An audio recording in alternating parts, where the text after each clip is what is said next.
we are fine. So where you lead me, I will go. Touch my lips, by your strength I will go. I will go where you lead me, I will go. Where you lead me, who will go for us? I will go. I will go where you lead me, I will go. Where you lead me, here am I. Send me, Lord, I will go.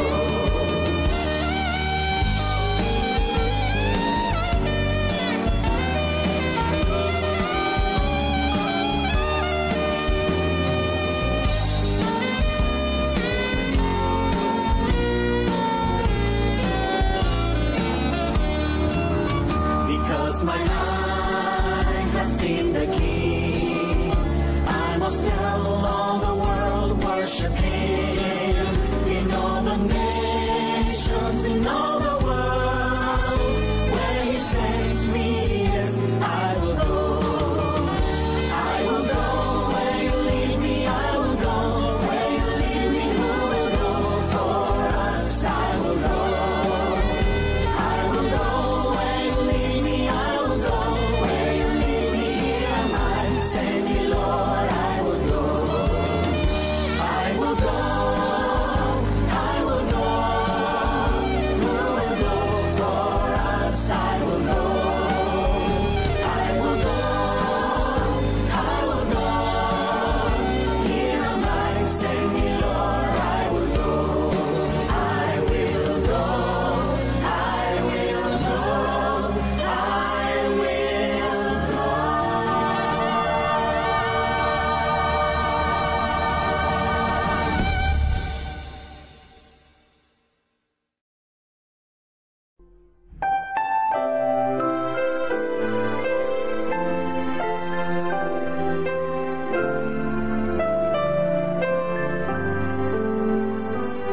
If the Savior stood beside me, would I do the things I do?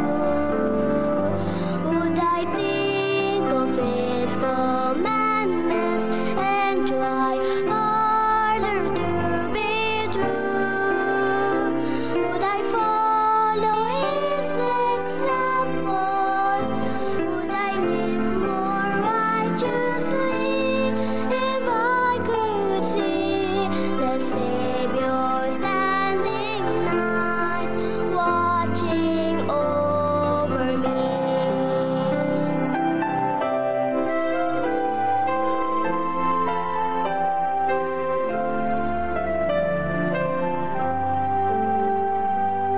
If the Savior stood beside me, would I say the things I say?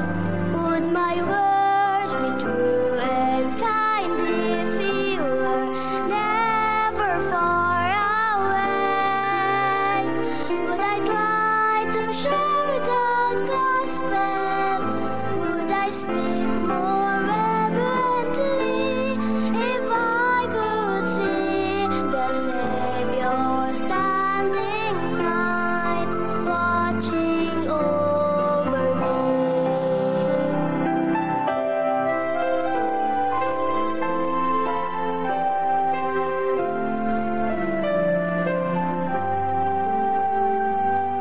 He is always near me, though I do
Hello, sound check. Ayun.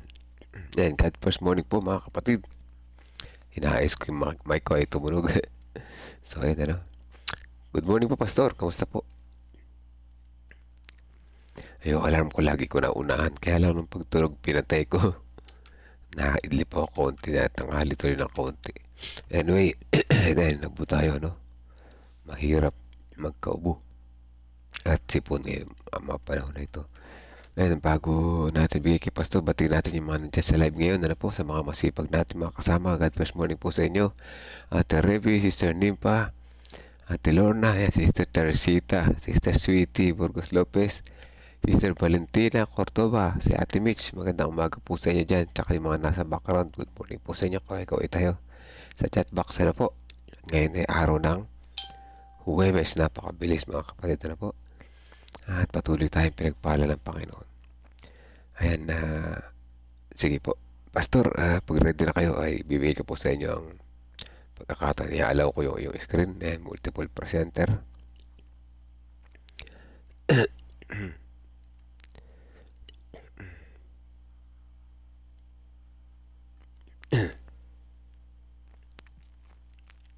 Ayan, magkaload na po natin kay Pastor ang pagkakataon. Good morning po ulit, Pastor.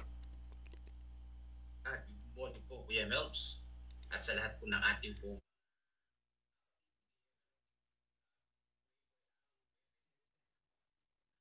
katapusan ng March 2025. So may 3 buwan nang nakalipas mula nang sumapit ang taong 2025 at purihin natin ang Panginoon.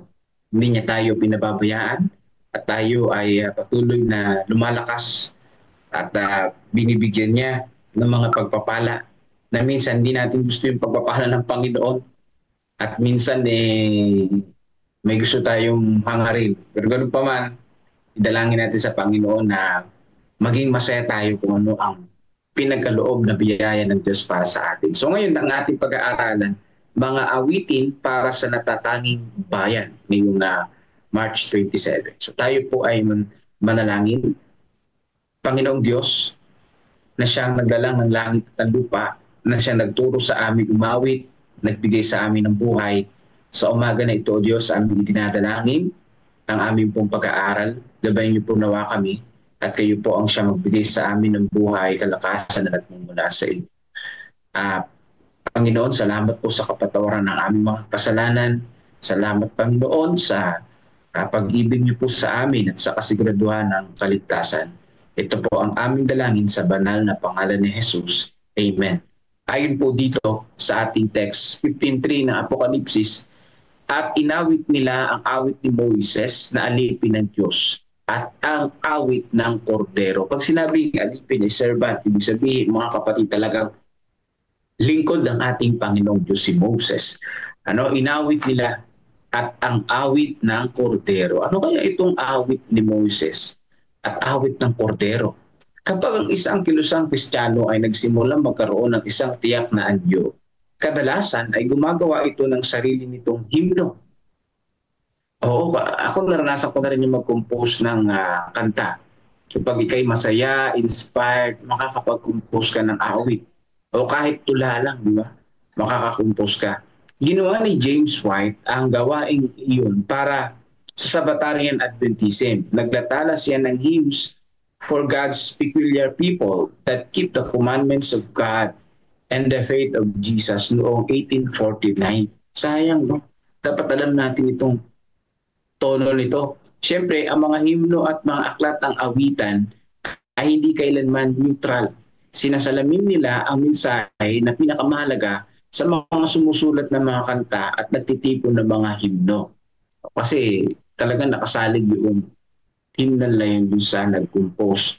But of course, ang pinaka-the best na composition sa hymnal ay nakasentro sa ating Panginoong Diyos. Kapag tayo gagawa ng tula, nakasentro sa ating Panginoong Diyos yung lyrics. At kung gaano karaming tao sa panahon ng imperyo ng Roma ang umawit sa orthodox na doktrinang Kristiyano, ganon din ang marami noong ika-19 na siglo na umawit sa mensahe ng Adventista. Marami rin. Alam ni James White ang kapangyarihan ng kanta. Alam din niyang ang tungkulin nito sa doktrina Kaya naman hindi nakakagulat na ang unang himno sa koleksyon ni James ay pinamagatan Holy Sabbath. Na alam niyo po ba yung tono niya? Hindi ko alam yung tono niya. Ano? Nag-compose pala si James White. Ang mensahe nito ay nagsasalita para sa sariling to, ang dalisay. Ito yung lyrics, ang dalisay, di makakamaling salita ng Diyos. Bukod na laging tiyak, ang mga alituntunin, panuntunan, at mga kautusan nito ay nasulat para sa mga dalisay. Sa paraiso na kung saan ang tao ay dinala, ang salita ay ligtas na gagabay. At kung iiwasan niya ang utos na ito, ang kanyang mga hakbang ay tiyak na dudulas. Galing magtula ni James White sa third stanza. Dito ginawa ang banal na Sabat na pinabanal ng Diyos, at kung susundin natin ang ating Diyos, dapat nating sundin ito. Sa mga sumunod na panahon, noong munabuhay si Moises, ang utos na ito ay pinagtibay, at lahat ng tumupad nitong banal na salita, malalaman nilang sila'y pinabanal. Malayo pa sa mga agos ng panahon. Hanggang fifth stanza, ang haba pala nun. Narinig natin sinabi ng propeta, tingin mo, huwag kang matakot sa kadustaan o kahihiyan, kayong nag-iingat ng ikapitong araw. Sapagkat ganito ang sabi ng makapangyarihan na Diyos, sa mga tunay na nagpapahinga, ikaw ay sasakay sa mataas na dako at kakain sa gitna ng mga pinagpala. Narito rin ang mga patiyaga at panatilihing malinis ang mga utos. Siya'y sa banal na lungsod ay makikibahagi, kung hanggang wakas ay magtitiis. Kung magkagayoy, ituloy pa rin natin ang daang ito hanggang sa makamit natin ang magandang Kanaan.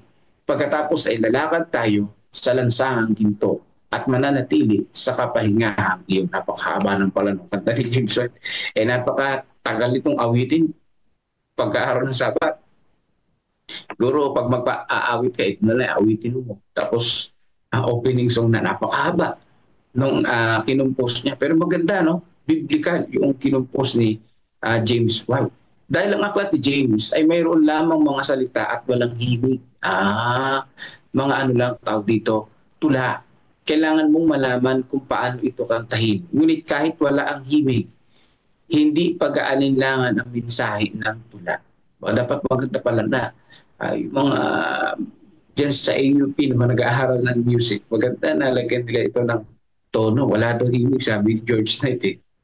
Ayan, bagamat walang himig, yung tula niya mga kapatid, talaga makikita mo ay biblical. Tungkol sa banal na mga mananampalataya na sumusunod sa utos ng Diyos dahil niligtas tayo ng Panginoon. Yung pagsunod sa utos ng Diyos hindi yan legalista, hindi yan legalism. Kundi pagsunod sa utos ng Diyos, mga kapatid, yan po ay bunga, result na tinanggap natin yung kaligtasan ng Panginoon na ginawa niya doon sa krus ng Kalbaryo. So hindi siya legalism. Nagiging legalista lang ang pagsunod sa utos ng Diyos kung nasa isip mo na ikay maliligtas sa pamamagitan ng pagsunod dito. No? Kaya nangyari niyan, bawal ka ng bawal. Naalala ko nung ako'y nasa Kainta, mayroong mga matatanda doon na talagang pag-araw ng Sabat, napakahigpit-higpit nila. Binakuran nila yung araw ng Sabat. Ang Sabat ay is a delight, di ba? Ngayon kung pagbabawalan mo yung mga kabataan na nandun na nga sa simbahan, parang hindi magiging masaya yung pagsamba nila. Kundi sasamba lang sila, sumasamba sila natatakot at naiinis. No? Hindi ramdam yung pag-worship sa Panginoon Diyos kapag kagan. Sabat is a delight. Huwag nating lagyan ng bakod yung araw ng Sabat. Na bawal yung ganito, bawal yung ganyan. Naging legalista na, kundi yung Sabat ay pangingilin sa Diyos na gumawa ng langit at ang lupa. No? Pagsamba, pasalamat sa ating Panginoong Diyos. Kayo po, ano ang inyong awit? Ano ang inyong awit? No? Kapag babalikan niyo Exodus chapter 15, na awit ni Moses, napakaganda doon. I will sing unto the Lord for dahil ang Diyos siya, ang Diyos na nagligtas sa amin. Yung mga lyrics ni Moises. Kaya in-encourage din sa atin na tayo din ay magsulat ng awit kahit patula. tungkol sa ating karanasan sa ating pong Panginoong Diyos kung paano niya tayo niligtas. Dahil ang mga nananampalataya sa Panginoon at laging na-inspired, kung may talento ka na gumawa ng tula, maisusulat mo yun ng maayos. Kaya purihin ng Panginoong Diyos sa umaga na to, lahat tayo ay mayroong kanya-kanyang talento, may kanya-kanyang pagpapala na nakamtan galing sa ating Panginoong Diyos. Patuloy nating idalangin ito at awitin ang mga makalangit na awit tungkol po sa ating pong Panginoong Diyos, sa kanya pong pagliligtas sa bawat isa. So, huwag natin kalilimutan mga kapatid, no? Idalangin natin sa Panginoon na tayo ay makaawit ng maayos at tayo ay makagawa rin ng isang awitin papuri sa Kanya. Pagpalain tayo ng ating Panginoong Diyos at dadalangin tayo ngayon po umaga nito sa inyo po mga prayer request. Happy God first morning po sa inyo pong lahat.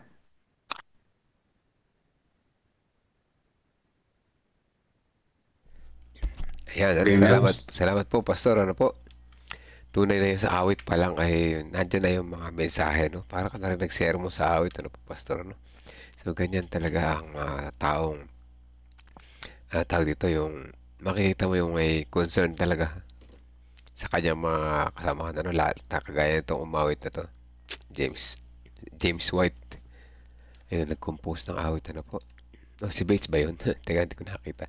Anyway, doon pa lang sa mensahe ng awit natin, sa mga awit natin, sa mga hymno, yan ay mga message na, no? Napakaganda talaga. Kung talagang babaybayin mo yung bawat lyrics niyan, talaga namang napakaganda na lyrics. Lalo na yung mga i-translate sa Tagalog.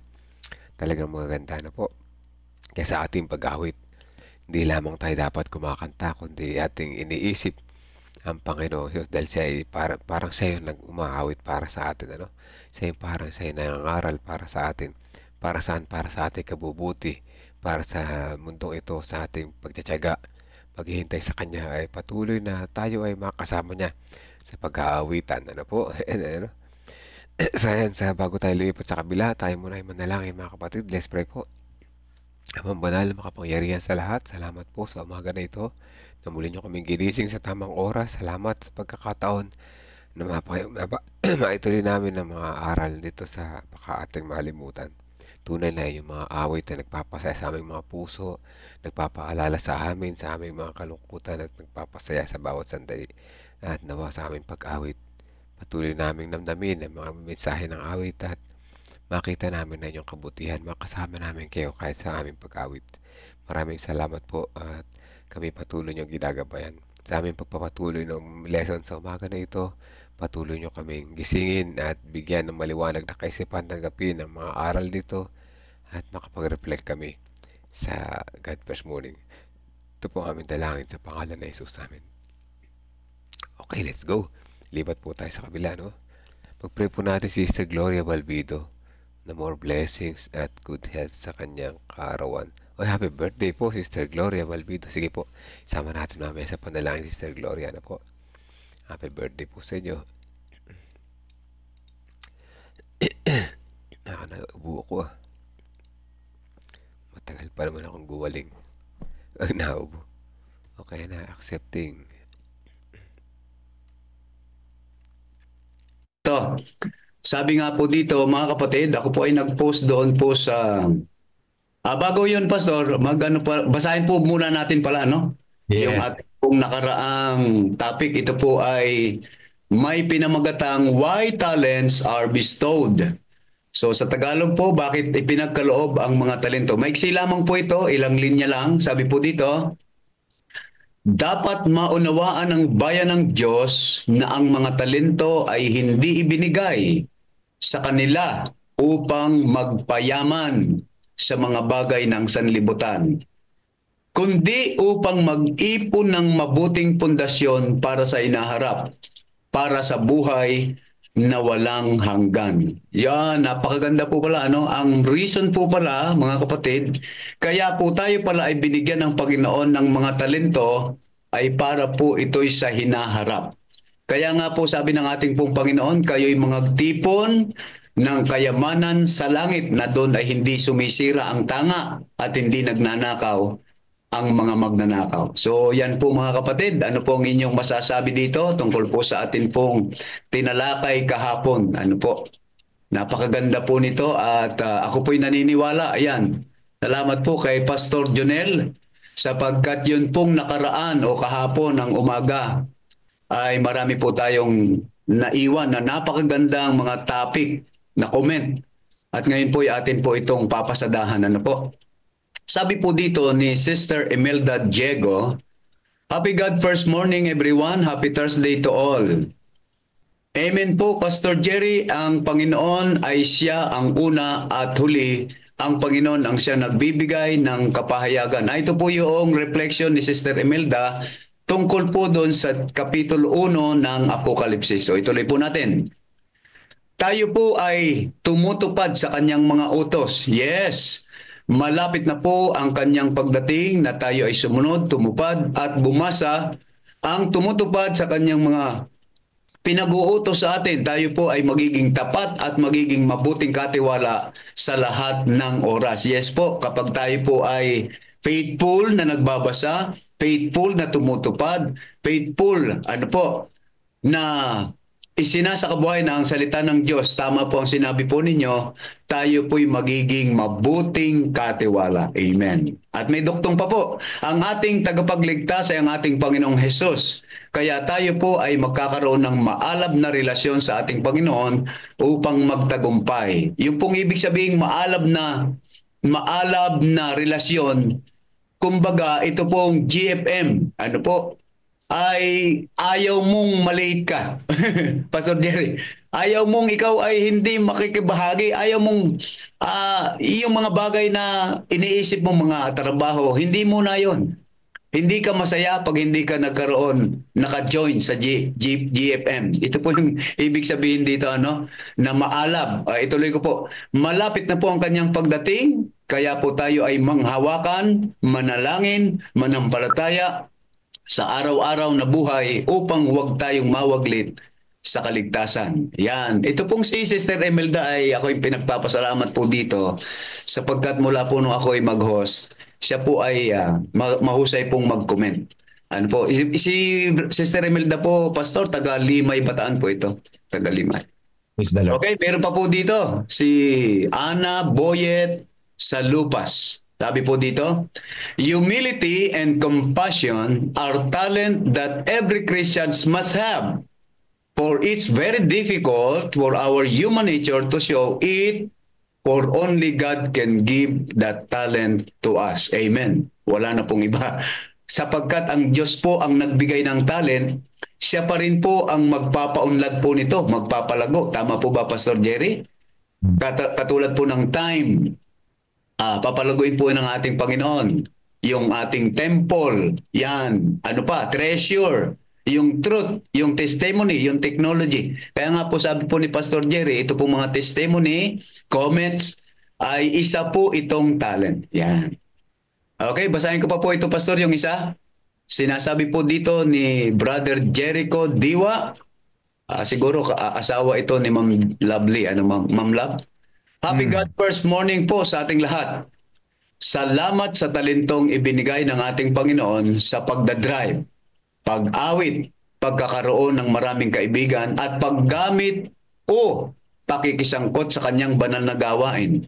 Kaya tayo po ay laging pagpapalain sa ating care group na isinasagawa ngayong Harvest 2025 naway tayo'y pagpalain po.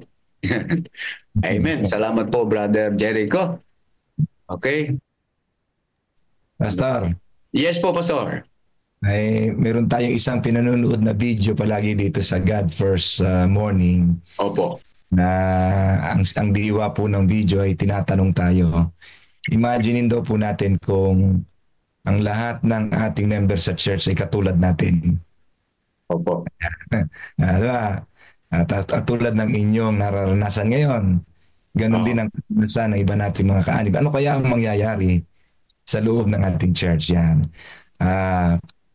Kung ang ating mga members sa church ay katulad natin ngayon, kung ano man po kayo ngayon, ano yung nararanasan nyo ngayon, yung inyong paraan ng pagbibigay, paraan ng inyong pakikisangkot, the way you love each other, ano ba mga kapatid, the way you serve God, yung maalab na paglilingkod, sabi ng mga kapatid natin kanina, ano kaya ang mangyayari sa ating simbahan? Ay palagay ko mga kapatid ay talagang matatapos na siguro gawain. Pagka tayong lahat ay nag-aapoy, Pastor. Lahat po ay nag-aapoy. Yeah. Nagliliyab eh. Nagliliyab. Okay. Pastor, ako'y mayroong sinare kanina. Ito po ay galing sa Testimonies for the Church 387. Sabi po dito, ang talinhaga ng mga talento. Kapag naunawaan ng tama, ibig sabihin, mayroon pang hindi kasi nung nakakaunawa, ano po. Ngayon, sabi po dito, kapag naunawaan na po ito ng tama, ay mag-aalis na ng kasakiman. Yan po ang ating pinakang goal, mga kapatid. Ano?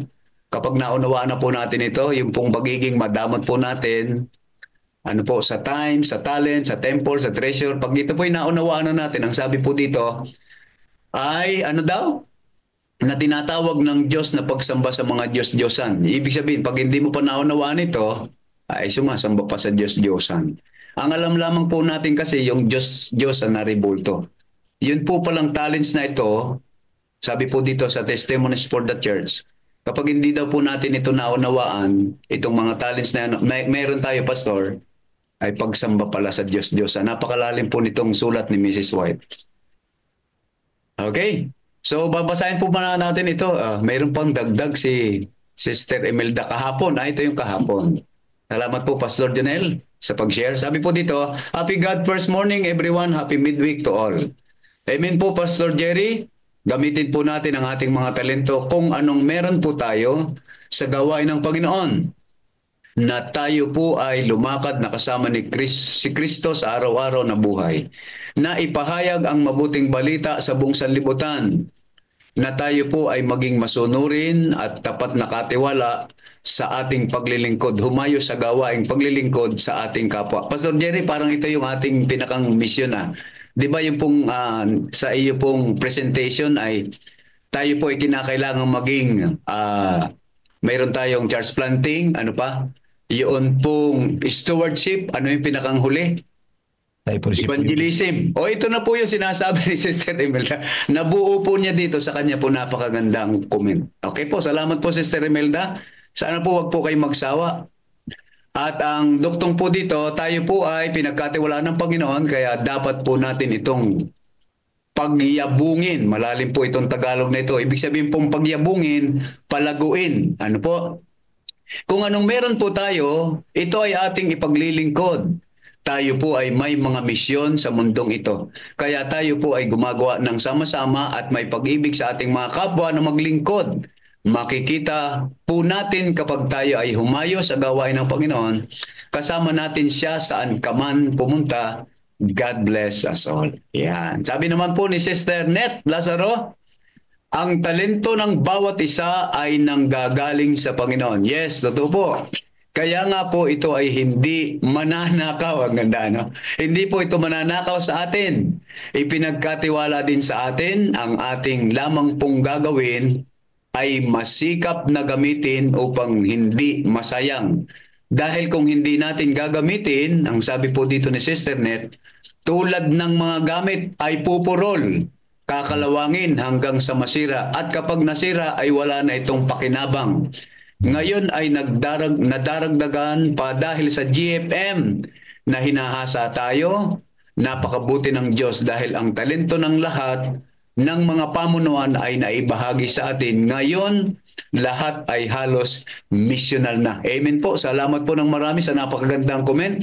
Nakakapag-alab ng puso, Sister Net, ang iyo pong comment. Sabi po naman ni Sister Dejalyn Diaz, reflection ko po sa sinabi ni Pastor Jerry. Siguro po ay pag ang lahat ay nag-aapoy sa gawain at ang pananampalataya para na po tayong nasa langit noon. Okay. Kasi kung ganun po ay parang wala nang nararanasang problema. Ayun pala ang point. Kaya pala parang nasa langit na. Siyempre, kapag nasa langit, wala na pong problema. Kaya kung nag-aapoy ka nga, hindi mo naisipin yung problema. Yung lungkot, hindi mo na rin iisipin. Pero puro katuwaan, kagalakan, kapayapaan, pagkakaisa sa lahat ng bagay. At ang Panginoon po ay tunay rin ang kagalakan. So parang bunga ng banal na espiritu po itong comment ni Sister Daisy Lynn Diaz. Ana, Pastor, bumabaha na po dito. Bumabaha na. Okay, umuusok na po ang ating group chat. Sige po, masipag po ako magbasa. Ito po ay kahapon na isinare ulit ni Pastor Jonel. Ito po ay sulat o comment ni Brother Norberto Villaño Jr. Sabi po niya dito, kapag duda, mangingibabaw, ulitin ko po ha, kapag duda, mangingibabaw sa halip na pananampalataya, ayon, o pagtitiwala sa Diyos. Sigurado, kahit marami ka pang talento, mawawala at mauubos ang mga iyan. Sa kamay ng Diyos ka dapat magtiwala, not just 10%, but 100%. Amen. Salamat po. At mayroon pang kaduksong, sabi po dito ulit ni Brother Norberto, kung sana malakas ang iglesia pero naging mahina dahil ang talent entrusted ay hindi ginagamit, bagkus ninanakaw ang pamamaraan sa paglago ng gawain. At sa pagpapatuloy, napakabuti talaga ng Diyos. Bilang isang... Roberto Torres po. Ito po yung elder namin dito sa Norsagaray. Okay po, sabi po ni Elder Robert Torres, napakabuti po talaga ng Diyos. Bilang isang kawani ng gobyerno sa orthopedic, ako pala ay gagamitin niya para makatulong sa mga kapatiran o hindi man mananampalataya. Pag may lumapit, manalangin ako sa Diyos, tunay na siya ang tumutulong sa akin para matulungan ang mga kapatid. Yes po, totoo po yan. Saksi po ako. Siya po ay aming head elder dito sa Norsagaray. At ako po ay isa na rin sa natulungan. Ano po? Gaya nga po nung testimony ni Brother Melvin kahapon, nung ako po'y na-aksidente, hindi ko pa po yan kilala si Elder Torres. Mayroon lamang pong nagsabi na pumunta ako doon sa orthopedic, ganyan. Nilapitan ko po siya. Ano po? Apakabait po niyang kausap at siya po ay matulungin. Walang kayabang-yabang, Pastor Jerry. Walang kayabang-yabang sa balat. Ano po? Basta, sige, manalangin tayo. Yun palang ginawa niya sa akin. Kinausap na yung nurse na mag-i-inject sa akin ng yung para hindi ka, yung mamanhid ka. Ano ba yan? Libre po yun. Na iniisip ko, magkano kaya ang babayaran? Anesthesia, yan. Magkano kaya ang babayaran? O ganon. Kasi wala naman akong pera. Pero nung ako po ay makaraos, mga kapatid, salamat po kay Elder Obet. Marami na po ito. Meron po kami ditong kapatid, Pastor Jerry, na yung pong kanyang likod ay parang mag-8 na. Yun pong backbone. Ano po? Sobra na sa osteoporosis, hindi na po ganon ang tawag eh. Natulungan po yun. Ang gagastusin po sana doon ay mahigit o kulang-kulang 1 milyon. Pero wala pong malaking binayaran. Lumabas po sila na masaya. Ano po, nung una na-stress kasi nga, paano ito? Operahan tapos ang pera. Ayan. So ganun po. Yun po ang aking talent po ito ng atin pong elder na makatulong sa kapatid. Sabi naman po, yes po, Pastor, sige. Babalaan natin mga kapatid, baka kalain sobrang yaman itong si Brother Robert. Mga kapatid, ito yung sinasabi ni Sister White na yung pong influence is a talent. Si Brother Robert po, maganda lang ang connection at relationship na na-build up niya dyan sa kanya pinagtatrabahuhan sa orthopedic. Kaya po ganyan siya nakapag-offer kasi matindi ho ang impluensyang ipinunla ng ating kapatid dyan. Napaka-Christian po kasi ng kanyang pakikitungo. Praise the Lord. Actually, Pastor, nung inabutan ko yan, siya po yung head sa telecommunication po. Hawak po niya mga telephone. Pero ngayon po, siya na po yung head doon sa mga gwardiya. Hawak po niya. Siya po yung sinasaluduhan na ngayon. Okay po. Ituloy natin, Pastor Jerry, ang pagbabasa. Sabi po dito, ni Sister Nerissa Erilia Francisco. Ito po yung ngayon. Pastor Jerry Isabelio, walang duda. Tunay na napakasaya ng bawat isa sa church.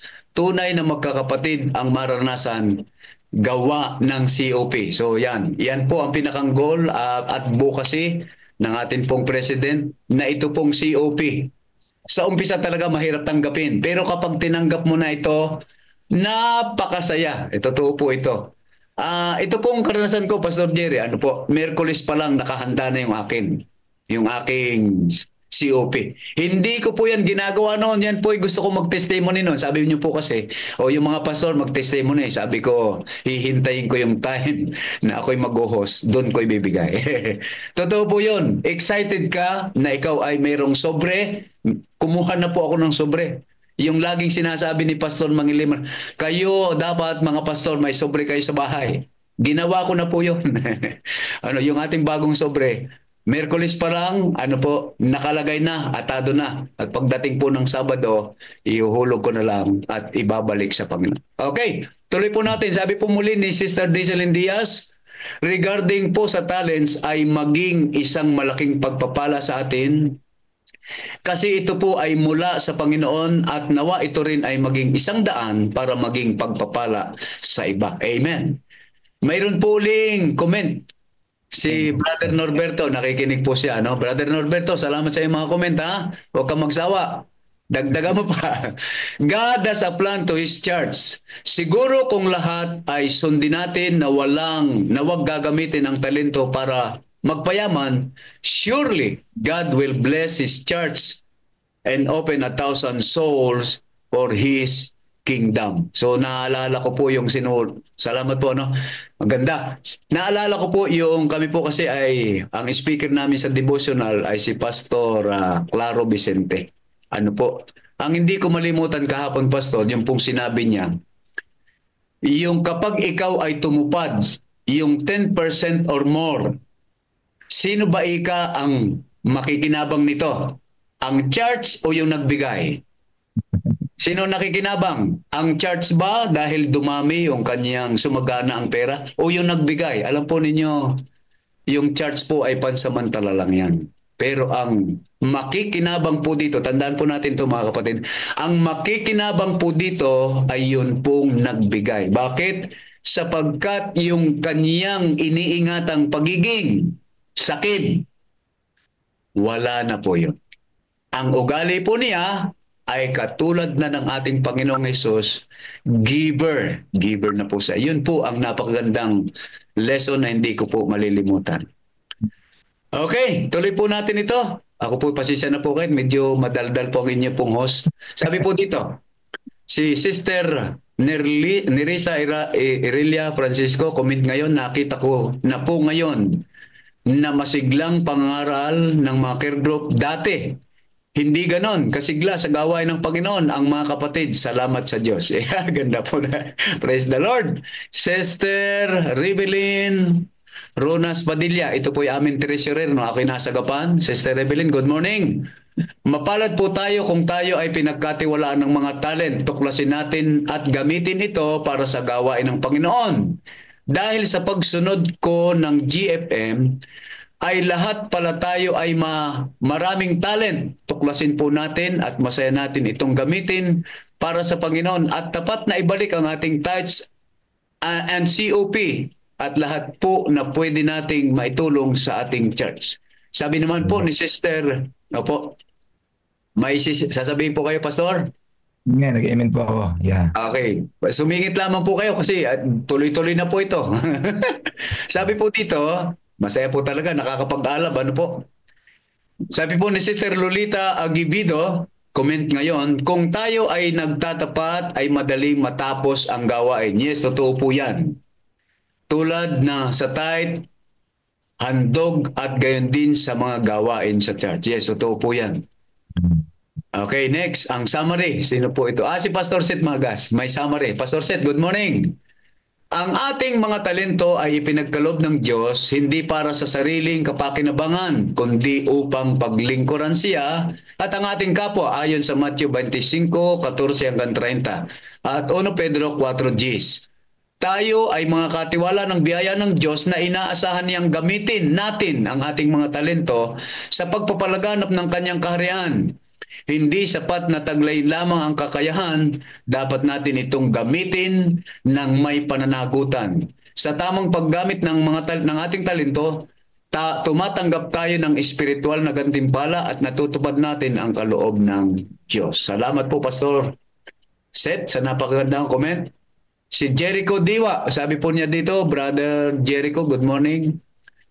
Tayo po ay habang may buhay, lakas, nakakagalaw, lakad pa o hininga, ibig sabihin po dito ay may lakas, nakakagalaw, makakapaglakad, nakakalayo, no? Tayo ay kumikilos, gumawa ng mabuti at magpagamit sa banal na gawain po. God is coming very, very soon na po. Kaya prepare po to meet our God. Amen. Mayroon uli si Brother Norberto. You just imagine kung ang isang kapatid na kumikita ng kalahating milyon monthly at hikayat siya sa COP. Sigurado ang local church with 10% of his member ay sagot na ang monthly expenses. At kung lahat ay makikisangkot sa 10%, mas lalong mabilis ang gawain at di kailangang ang maraming appeals sa church natin. Amen. Gusto ko pong mag-appeal po kayo, Pastor Jerry. Dito, mag-comment po kayo dito. Maganda po ito, Pastor Jerry. Harinawa. Ang ganda po nito. Kaya nga po, hindi na, Pastor Jerry, hindi na mamumroblema, no? Alam niyo po mga kapatid, more than this, financial promotion. Ito nga pong sinasabi ni Sister White, napakalapat na po nito eh. Inuulit-ulit lang po ito ni Sister White, mga kapatid. Di niyo ba napapansin na ang layunin po lahat nito, ang galing talaga ng Panginoon. Akin, appreciate ko talaga ang relasyon natin sa Panginoon. Nakatutuwa talaga ang ating Panginoong Diyos kung atin po siyang i-appreciate talaga. Ibinigay po itong lahat niya sa atin. Kung marirealize lang daw po natin, sabi dito, no? Unawaan lang sana natin ito. Para po ito sa atin talaga, para tayo ay maging malalim ang pundasyon. At the same time, magamot ng lubusan itong napakahirap na labanan sa sarili natin. Itong covetousness and selfishness, ano?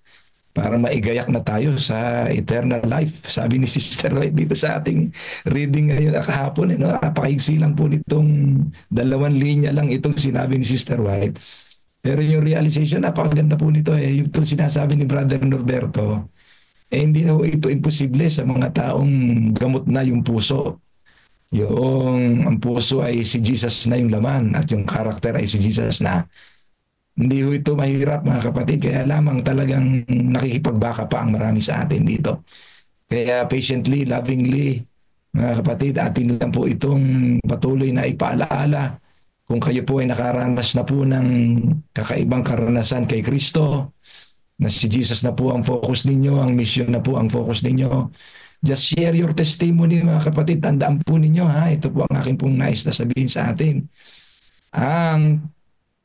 Ang ating pong karanasan ay hindi po natin ipinapakipagtalo. Kinakailangan po ito ipinagpapatotoo. Yun lang ho, wag niyo ipakikipagtalo yung naranasan ninyo. Hayaan nyo, ikwento nyo lang ho, at hayaan yung iba po magimbal sa kanilang mga kinalalagyan habang isinasalaysay natin ang ginawa ng Diyos sa ating buhay. Kasi magkakaiba po tayo ng mga journey, Kaya mga kapatid, lahat ng ito, ginagawa ng Diyos sa atin. Ipinagkakalob sa atin ng mga talento, hindi para sa Kanya, kundi para maigayak tayo sa eternal life. Salamat Panginoon, sa ating Panginoon na tayo po ay binabago araw-araw. Purihin ng Diyos. Pastor Romel. Amen. Ay, Pastor Romel. Pinese, sige po, comment po kayo. Buti, ang ganda ng ating mga reflection ngayong pong umaga tungkol dyan sa talento. So, hindi lamang pala yung treasure na pinagkakaloob ng Panginoon sa ating mga talento. Marami yan Marami yung letter T na yan Treasure, talent, time, marami yan. Ang mga bagay na yan ay pinagkatiwala sa atin ng Panginoon. Mga kapatid, tandaan natin at maging maingat tayo. Hindi para tayo ay maging magmalaki sa ating sarili. Kasi yan ang pinagmumulan ng ng pride. Number 1 yan, talent. Pinagmumulan niya ng pride yan ng tao kapag siya'y matalino. Pangalawa, yung treasure. Pagka ang tao ay malaki ang bulsa, ay iba ang nararamdaman. At yan ang nakapagdadala sa kanya sa pagmamataas. Ang mga bagay na yan, katulad ng parabola na ginamit ng ating Panginoon. Pagkatapos na ipinagkatiwala yung mga talento, sumunod yung parable na pinaghiwalay ng Diyos yung tupa at ng kambing. Doon sa parable sa chapter 25. Yung mga talentong yan pala, gagamitin natin sa paglilingkod natin sa iba, sa ating kapwa. Kasi ang sabi ng Panginoon, kung ano yung ginawa ninyo sa inyong kapwa, ginawa nyo na rin sa akin. Kaya nagtaka yung mga tao na paano ka namin binihisan. Abay, yung pagbihis ninyo, yung pagbibigyan ninyo ng damit sa mga maliliit kong mga anak, sabi niya, ay ginawa niyo sa akin. Paano ka namin nakitang nagutom at kami ay binigyan ka namin ng pagkain? Kung ano man yung ginawa natin sa ating kapwa, ay ginawa natin sa ating Panginoon. So, ang mga talentong yan, mga kapatid, ay indirectly ay ipinaglilingkod natin sa ating Panginoon. Ito ay preparation para sa ating inaharap na future. Tama yung sinabi ni Pastor Recto na inihahanda tayo ng Diyos sa hinaharap nating buhay. Maraming salamat po at magandang umaga. Happy God-bless morning sa inyo lahat. Amen. Amen po, Pastor. Amen. Salamat po. Napakagandang comment. Pastor Jerry, meron po kayong sasabihin? I-empower natin yon. Maganda po yung observation ng ating pong mahal na pastor. Mga kapatid, encourage ko po kayo. Balikan niyo po yon, yung chapter na yon. Basahin po ninyo uli. At huwag niyo kalimutan basahin yung naunang text, naunang chapter. Magkarugtong po yun, mga kapatid. Huwag niyo puputulin yung basa.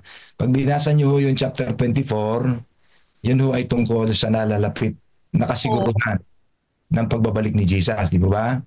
Yun ho ay katiyakan ng sinabi ni Jesus na talagang siya ay muling babalik. Pero, nung sabihin po yung ni Jesus, hindi po siya nagtapos doon. Binigay po niya kagad yung chapter 25. Yun po yung sinasabi ni Pastor Henry. Yun ho yung maggagayak sa atin para maging practical ang ating pong Christianity. Alam niyo mga kapatid, madalas, doon tayo nagkukulang. Doon tayo nagkukulang sa chapter 25.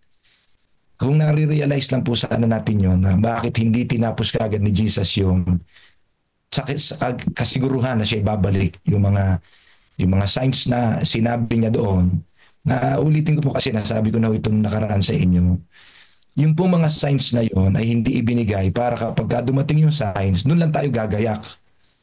Mga kapatid, hindi. Ibinigay po yung signs para makita po natin ang realidad ng buhay na ang tao ay dadaan sa krisis. Tayo rin po ay makakaranas noon. Pero tayo ay privileged. Bakit? Nabasa na po natin yung sinabi ni Jesus, gumayak kayo kasi totoong babalik na ako. At ang mga krisis ay makikita ninyo. Kayo ngayon ay binibigyan ko ng talento. Yun yung sinasabi ni Pastor kanina. Yung chapter 25, yun na po yung practical na sermon. Itulong, gumayak, tumingin sa pangangailangan ng iba at kung anong meron tayo, gamitin natin sa paggayak ng iba sa malapit na pagbabalik ni Jesus. So mga kapatid, matahin po natin yan. Yan po ay napakagandang sermon sa ating lahat. Hindi tayo nakikinig lang ng sermon na kailangan palagi tayo nakahanda na isa kabuhayan ang sermon. So ibig sabihin, Pastor, ang mga lingkod ng Panginoon na nag-aantay sa kanyang pagbabalik, mga busy yan. Amen. Hindi po tatamad-tamad, hindi po papatay-patay. Palagi may gagawin, Pastor. Palagi. Oo. Yung time sa pagpunta sa church, maaga, walang late. Kasi kung palate-late tayo, mga kapatid, kahit nag-God first morning tayo, pagkatapos, pagdating sa Sabado, late tayo, abay parang hindi nagre-reflect sa atin yung sa practical na buhay natin. Amen. Sige po. Palakasan tayo mga kapatid, purihin ang Diyos sa kanyang mga salita. Amen. Amen, amen, amen. So bago po natin ituloy, Pastor, napakarami pa nitong nakaatado. Babasahin ko po ito. Pero meron Saglit lang. Yes po. Si Pastor Jonel ay meron kaming natanggap na magandang dalawang patutuo. Okay po. Kung nandiyan si Pastor Jonel. Pastor Jonel, naka-ready ka na ba? Yes, Pastor. Check ko po na Pastor dito, no? At papakita ko lang po. Time check tayo mga kapatid. 5:02 pa lang naman. Maaga pa mga kapatid. Sige po. Opo. Pastor, i-remind ko lang po yung atin pong sa Acts Prayer. Si Pastor Seth Magas po ang atin pong adoration and confession. At si Pastor Ronel Pipito po ang sa thanksgiving and supplication. Ang atin pong viewers ay i-check ko po, Pastor. Dito po sa Zoom, tayo po ay 93 na. Okay, samantalang piniprepare po ni Pastor Jonel, nais ko pong tingnan ang atin pong YouTube. Sa YouTube po natin, ang nanonood po ay napakadami. Meron na. Marami. Nasaan na sila? Tatlo. Napakadami. Dito naman po sa Adventist Mission ay 24. Ayan. At siyempre, dito naman po sa CLPM, sa Facebook, 74. Marami. Ang pinakamadami yung 3. Alright? Praise the Lord. Okay po. So tayo po ay 96 na dito. Pastor Jonel, ready na po kayo? Ready na po, ready na. Okay po. Ito po. Okay. Nakikita po, Pastor? Yeah. Yes. Ayan, ito. Ito po yung sabi. Good PM mga kapatid. Salamat sa ating Diyos na binigyan niya ako ng panahon na makinig sa God First Morning. Halos mga 1 buwan na nang mahigit ng aking pinakinggan ang tungkol sa COP. Isa akong LE retirado na kaya nais kong sundin ang nararapat na ibigay para sa Panginoon ang 10% at 10% offering nitong nagbunga. Yung aming kay Mito. Ay, ulitin ko pa para malinaw. Okay. Siya po ay literadong LE. Sabi niya po, LE retirado na kaya nais kong sundin ang nararapat na ibigay para sa Panginoon ang 10% at ang 10% offering nitong nagbunga yung aming kay Mito na nakapagbenta ako ng 3,000. Kaya sa mga oras na ito, akin ang ibibigay o ibabalik sa Panginoon ang 10% ng tithe at 10% ng offering sa kanyang kamalig. Salamat. Praise the Lord. Okay, meron pa po. Ayan. Magandang gabi po, Pastor. Alam nyo po masaya po ako ngayon at pinupuri po namin ang Panginoon. Okay. Si Ana Joy po na kapatid ni Jeff, DepEd teacher din po, noong nakaraang buwan ay isinare po niya sa kanya yung COP 10% as baseline sa offering. Negative po ang response. Tapos po, just this night, nagkasama kami at doon kami nag-dinner ay niremind ulit po ni Jeff si Joy. Alam niyo po, natuwa po kami sa sagot niya na magsisimula na daw po siyang mag-baseline 10% sa offering. Amen. Praise the Lord. Amen. Ito po. Dati daw po ay sa pera siya tumitingin na 6K plus kada buwan din yung 10% tithe plus 10% offering. Di daw niya kaya, malaki. Pero sabi po niya, now gabi, kay Jesus dapat tingin. Hindi po sa pera. Kay Jesus daw po dapat tumingin. Kaya nag-start na po siya at sumusubaybay na pala siya sa God First Morning via FB Live. Di ko po alam ilang beses na pero napakinggan niya po yung kay Mr. Anonymous kaya nalinawan din siya. Amen. Amen. Okay. Masaya po kami mag-asawa sa narinig namin sa kanya. Kaya masaya po akong ibalita sa inyo. Praise the Lord po. Pwede niyo pong i-share pero huwag na lang yung names po. Sorry. Sorry po. Talagang nakatulong ng malaki sa ating God First Morning. Good night po. Amen. See you. Okay. Meron pa po dito, Pastor. Good day po, Pastor. Salamat po sa programa nyo last January 5 dito sa amin. Super blessed po ako, lalo na po nung hapon na pinasulat nyo po yung mga gustong isama sa prayer sa Harvest 2025. Lagi ko lang naman pong hinihiling yung asawa ko po makasama ko po sa pagsimba. Hindi pa naman po totally nagbago kasi na dyan pa po yung mga bisyo, pero hindi naman po yon sa isang iglap. Ang ipinagpapasalamat ko po sa Diyos, sumama na po siya. Dati talaga kahit ayain ko, ayaw talaga. Yan. Na-encourage din po ako sa programa nyo na COP 10% or more since December last week. 3 Sabbats na po akong nag-10-10. Dama ko po yung mga pagbabago at sabi nyo pa po ipag-personal prayer. Gumising ng 4 a.m., ipag-pray yung request bago mag-start ng programa. Ginawa ko po yun, Pastor. At salamat po sa Panginoon. 2 times po na po siyang naisama sa 10 days of prayer po namin. Praise the Lord. Amen. Praise the Lord. Amen. Ayan. Okay. All right. Yun po, Pastor. Opo. Diba, salamat po, Pastor Junel. Pastor Ramil, back to you. Time to time. Napakaganda po, ano? Napakasarap po. Yeah. Opo, napakasarap pong magbasa, makinig ng mga inspiration ng ating po mga kapatid. Nakaka-inspire po, ano po? Thank you po, Pastor Junel. Babasahin ko pa rin po ba ito? Ang oras po natin ay 5 sakto. May dumadating pa. Marami pa pong sulat dito. Ano pong aking gagawin dito? Basahin ko. Basa o... Yung backlog ay bukas na yung iba. Opo. Kasi 5 o'clock na po. Okay. So salamat po ng marami sa mga nag-comment. Screenshot na lang po ito at ito po yung una nating babasahin. Ito po i-table muna natin. Ano po? Okay, so ang babasa po ngayon mga kapatid sa atin pong Council on Stewardship ay walang iba kundi si Brother Joshua Agape. Pastor, nagpalit po sila ni Brother Jimmy Musico, pareho po silang elder. Si Brother Josh bukas, si Brother Jimmy Musico po ngayon. Okay po, so salamat po. So bago po natin mapakinggan ang Council on Stewardship na ang title po ay Entrusted Talents to be Used, papanoodin po muna natin yung CLPM God First video. Pastor. Yes po. Request muna uli ako sa iyo. Basahin uli natin ng minsan pa kasi iiwanan na po natin itong chapter. Pupunta na tayo sa chapter 25.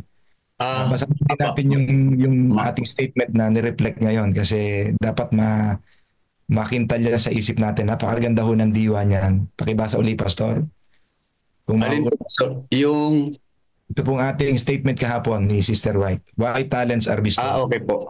Why talents are bestowed. Maiksi lamang po ito. Sabi po dito, bakit ipinagkaloob ang mga talento? Dapat maunawaan ng bayan ng Diyos. So tayo po ito, Pastor. Dapat maunawaan ng bayan ng Diyos na ang mga talento ay hindi binigay sa kanila upang magpayaman sa mga bagay ng sanlibutan, kundi upang mag-ipon ng mabuting pundasyon para sa inaharap, para sa buhay na walang hanggan. So yun po. Amen. So let us realize, mga kapatid, sana ibaunin natin ang napakaliwanag na mensahe ng ating Panginoon through the writing of His prophet, Sister White. Blessings to all. Even though some offerings may leave a positive impression on human beings, they may not necessarily impress God. But there was an offering that so greatly impressed Jesus that He called His disciples to watch it. Strangely, He told them that the small amount that the poor widow gave was more than the much that the rich put in that day. Was Jesus promoting small offerings as an ideal, or did He have something else in mind? One thing is sure, God is not impressed by the quantity or large amounts that may be donated. Otherwise, Jesus would have commended those big temple donors. But He was not impressed by their large offerings. Ellen G. White indicates God's criteria for offerings by saying that the value of the gift is estimated not by the amount, but by the proportion that is given and the motive that actuates the giver. Did you notice the word proportion? In Deuteronomy 16:17, we also read, "Each of you must bring a gift in proportion to the way the Lord your God has blessed you." That poor widow was commended because proportion is one of God's important criteria by which he estimates an offering, and she gave the highest proportion, 100%. As George Miller said, God judges what we give by what we keep, and she did not retain anything but decided to live by faith, trusting that God would provide for her in his goodness and power. Now, how do we decide how much we give as offering? While the tithe proportion cannot be altered, we may ask the Spirit to lead us in determining the percentage of our income that we will return to God as offerings. That percentage may be increased and will reveal how big our affection, trust, and gratitude are toward Him. Jesus is still not impressed by amounts of money, little or much, but He still values the spirit of sacrifice, which may be expressed by the poor and rich alike, according to the proportion given. As we bring our tithes and offerings, may we put our desires last and God first.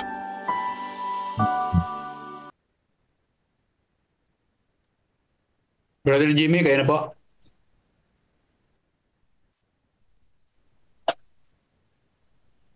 Ayan, magandang umaga po sa ating lahat, mga kapatid.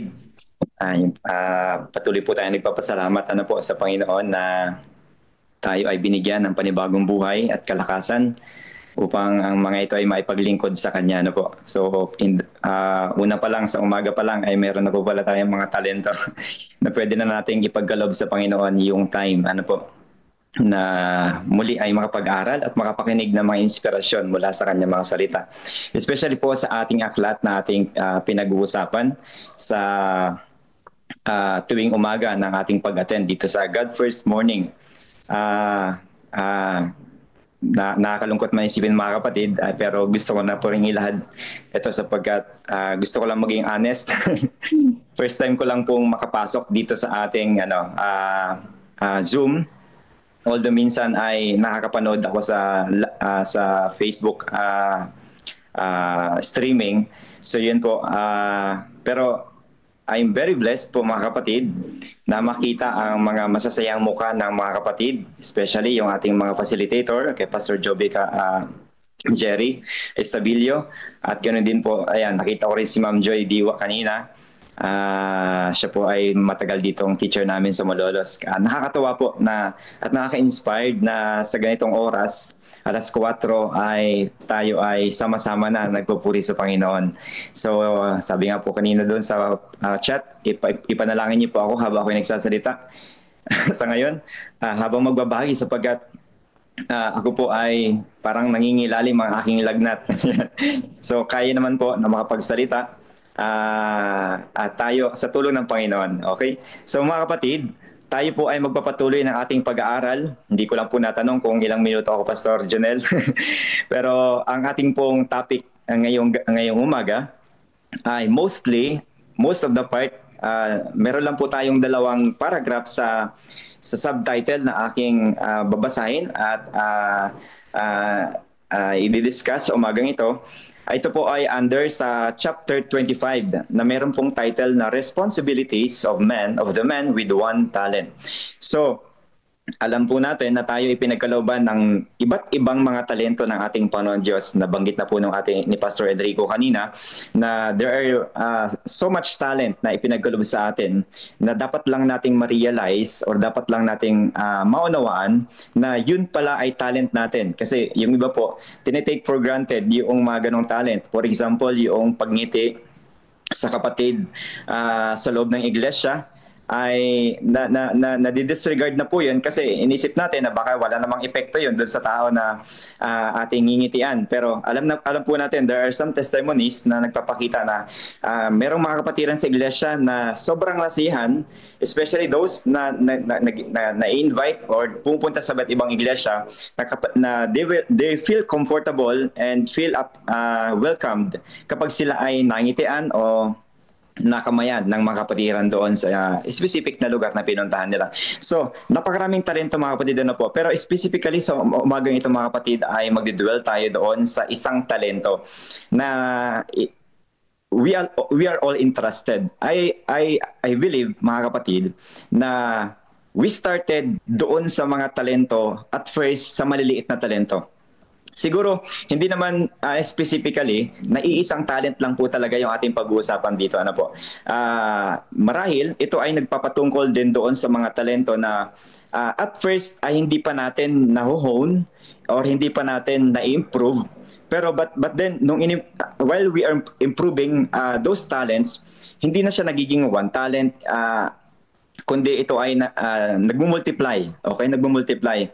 Dahil patuloy nating ipinapagamit sa ating Panginoon Diyos. So we are all entrusted with talents. Ano po mga kapatid? We are all entrusted with talents. At yun po yung ating topic ngayong umaga, which is entitled Entrusted Talent to be Used. Okay? So alam po natin na kapag tayo ay pinagkalooban o ipinagkatiwala sa atin yung isang talento, sabihin natin wag muna po tayo dun sa intangible talents. Ano po?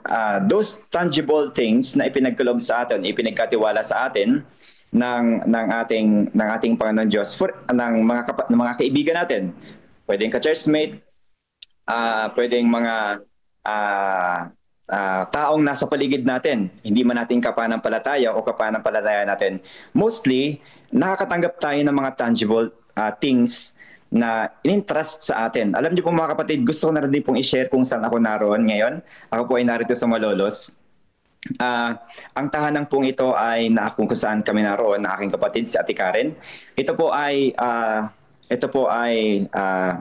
tahanan ng mga galang. Ano po? Hindi ko po alam kung ito yung aabot ito ng mga siguro 800 square meter o 700 square meter at meron pong napakalaking tahanan. Ano po? Napakalaking tahanan ito.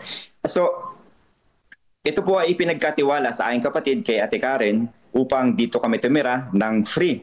Pero alam niyo po mga kapatid, gusto ko lang, hindi yan po sa nagbubuhat ng bangko ano po, pero sa totoo lang, nakakatuwa lang mga kapatid na from little things na aming tinitirhan doon sa Mabolo ay nalipat po kami dito sa napakalaking bahay. Hindi ko po alam kung ano yung nakita nila sa amin o sa aking kapatid kay Ate Karen kung bakit ipinagkatiwala ang ganito kalaking bagay. Ngunit alam ko mga kapatid na dahil ang aking kapatid ay, ayan, gusto kong ibuhat yung kanyang ano po, ay siya po ay sobrang linis kasi na Ate Karen. Ito po, pagmamayabong ko na sa sa inyo, ating lahat po. Ang aking kapatid ay sobrang masikaso sa loob ng tahanan, and when she is entrusted something, ay talaga pong pinahalagahan niya ito. Kung kaya po, purihan ang Panginoon Diyos at sila ay nakakatira sa magandang tahanan na to, free. Ano po? So yun po ay isa lang yun po ay mga uri ng tangible things na ipinagkakalob sa atin ng mga taong nakapaligid sa atin. But then, ang Panginoon Diyos ay hindi lamang tangible things ang ipinagkakalob sa atin, kundi also those intangible things na ipinagkakalob sa atin ng Panginoon Diyos ay in-entrust din po sa atin. And when we say those things are entrusted to us, ibig sabihin po mga kapatid ay una, hindi natin ito pag-aari. Ano po? Hindi natin ito pag-aari. And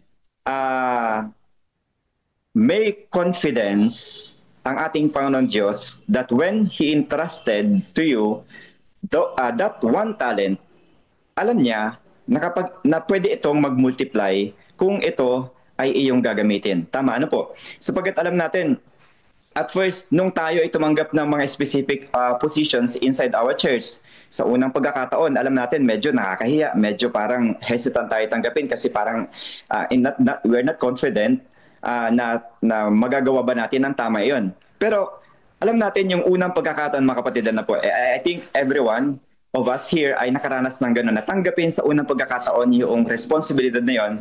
And alam natin, nung magawa natin yon, it gives us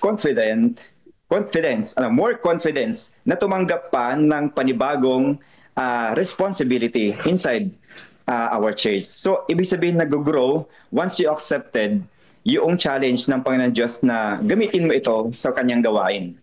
Ano po? Kaya nga po sabi dito mga kapatid, hindi tayo pwedeng mag-mourn. Ano po? Hindi natin pwedeng pagluksaan na tayo pinagkalooban lang ng iisang talento.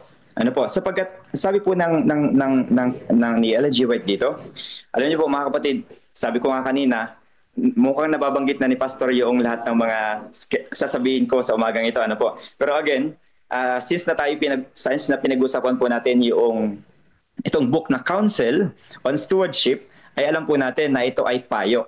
So ang alam natin na ang payo ay ito ay para doon sa mga taong hindi pa nakakapakinig upang malaman nila yung kanilang gagawin bago pa nila gawin.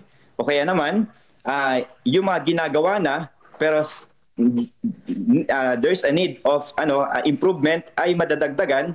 At yung mga alam na ginagawa na to is always a constant reminder. So ito po ay payo para sa ating mga magkakapatid sa iglesia. Kapag daw po ginamit natin yung talento na to na pinagalob natin Diyos sa kanyang kaluwalhatian, okay? Ang sabi sa Bible, siguro inisip natin ano yung pwede kong ipagalob sa ating Panginoon Diyos. Pero ang sabi mga kapatid sa Bible ay ano man ang iyong gawin, ikaw man ay kumain o uminom, ay gawin mo ito sa ikaluwalhatian nating Panginoon Diyos. Everything na pwede natin gawin, na ginagawa natin sa araw-araw, must give glory to our God. Pwede po nating ma-realize na somehow, sa mga ganong pagsunod ko sa ating Panginoon Diyos, ay nagagamit ko na paunti-unti yung aking talento, yung one talent na tinutukoy natin, hanggang sa ito ay mahon natin. Ano po?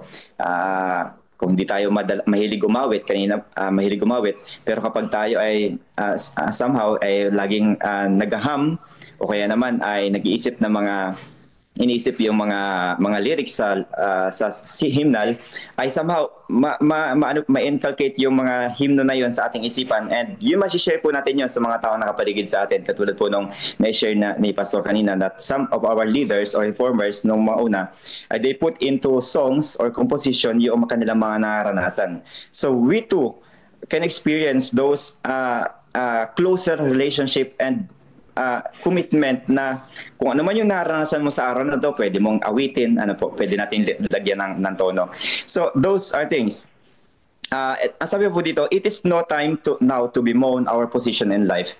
Mga kapatid, hindi kaila sa atin na tayo po ay nagsiself-pity sa mga pagpapalang pinagkakalob sa atin. Minsan, we try to compare those talents or blessings na naibibigay sa atin or tinatanggap natin sa ating Panginoon Diyos, na isnisip natin, bakit yung iba ang dami? Bakit ako, ito lang? Bakit yung kanilang business ay nagpo-prosper? Bakit yung aking business ay nakailang try na ako ay hindi pa rin nag-strive? Bakit yung kanyang way of speaking sa harapan ay very very fluent or very organized? Bakit yun sa akin ay bakit parang hindi ko mag-asikaso?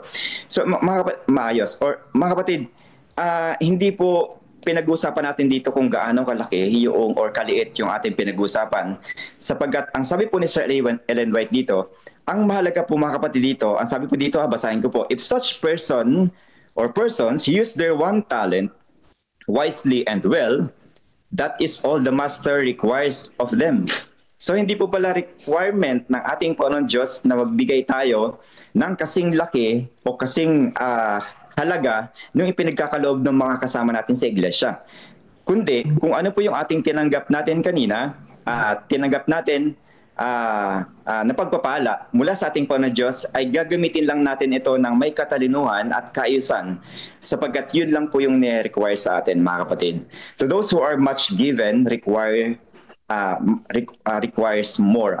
Doon sa mga binigyan ng konti lang po yung i-require sa kanila ng ating Panginoon Diyos. Ang sabi po dito, I hope efforts will be made in every church to arouse those who are doing nothing Okay? Mga kapatid, napansin po napakinggan ko po mga kapatid dito kanina na nakakatuwa na sana lahat ng mga kapatiran natin sa iglesia ay ganito, na tulad natin na nahahagising ng maaga at nagiging maalab yung pag-welcome sa kada umaga, ano po, kasama ating Panginoon Diyos. Pero mga kapatid, aside from being contented na tayo ay narito at tayo ay nagbubulay-bulay sa salita ng Panginoon Diyos, meron daw pa rin po tayong gagawin. Ano po? Part of it is, I hope efforts will be made in every church to arouse those who are doing nothing. Okay po. So, pwede po nating sabihan sila. Pero in a manner na hindi po sila masasaktan na they're just doing as little things. Ano po? Kundi, sabi po dito, ma-realize nila that God will require of them the one talent with improvement. Okay po. Siguro maging maingat na lang tayo sa pag-advise sa kanila, especially katulad po nung na-attendan ko na seminar during the time na ang ating pong stewardship director ay nagpunta doon dito sa Bulacan at nagkaroon po kami ng may mga kapatiran po doon. May ilan tayong mga kapatid na nung narinig po yung COP ay medyo nagalit. Medyo ibig sabihin nagkaroon sila ng I think siguro hindi bad impression, kundi parang medyo siguro nahirapan mag-adjust po. So parang hindi welcome yung COP program para sa ilan sa ating mga kapatiran. Pero mga kapatid, alam natin na talagang it's a decision. It's an individual decision. We formulate this this COP throughout the CLPM, pero again mga kapatid, alam natin na as sariling decision yung kaharapin ng mga kapatiran dito to apply it sa kanilang buhay. So may ilan na medyo nahirapang tumanggap at merong ilan na madali para sa kanila natanggapin ang ganitong practices, magiging practices natin hanggang sa dumating sa ang ating Panginoon Kristo. But then mga kapatid, sasabihin natin ito sa kanila ng may buong pagmamahal. Ano po? Until they realize na ito po ay requirement para sa kanilang improvement. Ano po? For self-improvement. And if they neglect to gain other talents beside one, okay po, kapag hindi nila pinansin yung iba pang mga talento, bukod dun sa iisa, ano pong sabi dito? They will meet with the loss of that one talent and their own souls also. So, kaakibat mga kapatid noong mga talento. So, ibig sabihin mga kapatid, yung talento na ipinagkatiwala sa atin, which or entrusted to us, will determine our destiny dito po sa lupa at doon at our eternal life or doon sa buhay na ating tatanggapin after this earthly life. So anyways mga kapatid, ibig sabihin kasama ito mga kapatid sa part ng ating paglilingkod sa ating Panginoon Diyos hanggang sa tayo makarating doon sa langit. Ano po? Each and every talent na ipinagkaloob sa atin, 1, 2, 3, 4, 5 talents ay dapat po nating improve para sa ating Panginoon Diyos. Ang sabi po dito, we hope to see a change in our churches. Okay? Yes. Nag-admire po tayo na makita yung changes in our church and pwede po ito mag-umpisa sa bawat isa sa atin. The householder is preparing to return. Ano po? For the last part ng ating pag-aaral, sabi po dito, the householder is preparing to return and call his stewards to account for the talents he has entrusted to them. Okay. God pity. Okay. God pity the do-nothings then. Okay.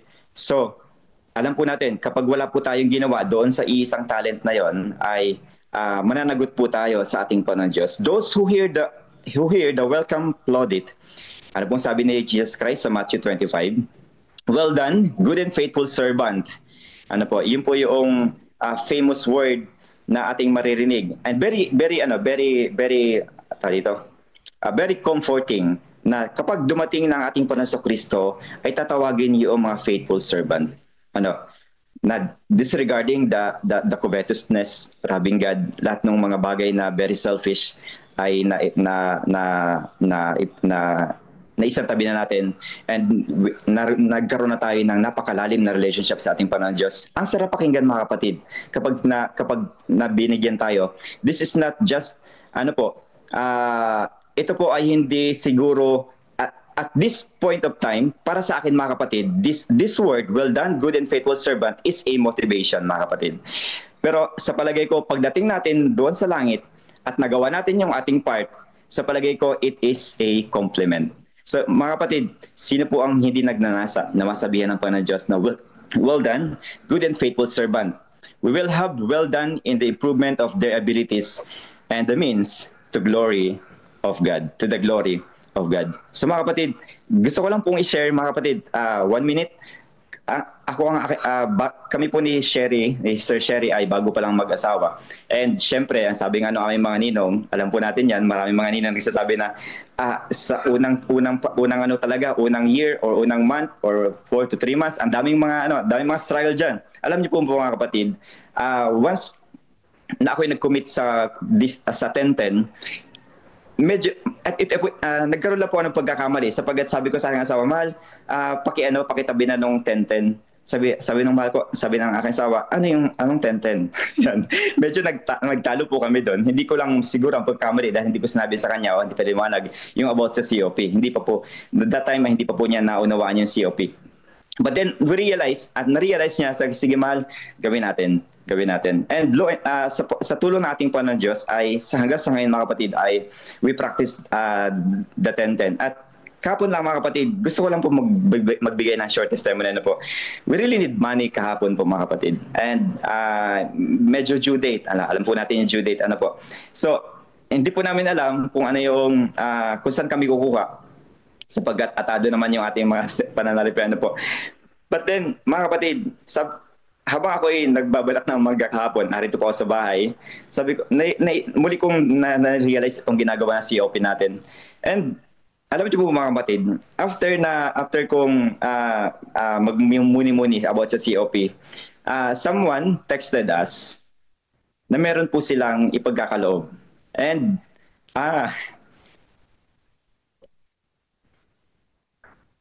parang gusto ko i-admit or one click, sabi ko, Panginoon, thank you. And hindi lang po yun, kasi actually kulang pa yung halaga na yun.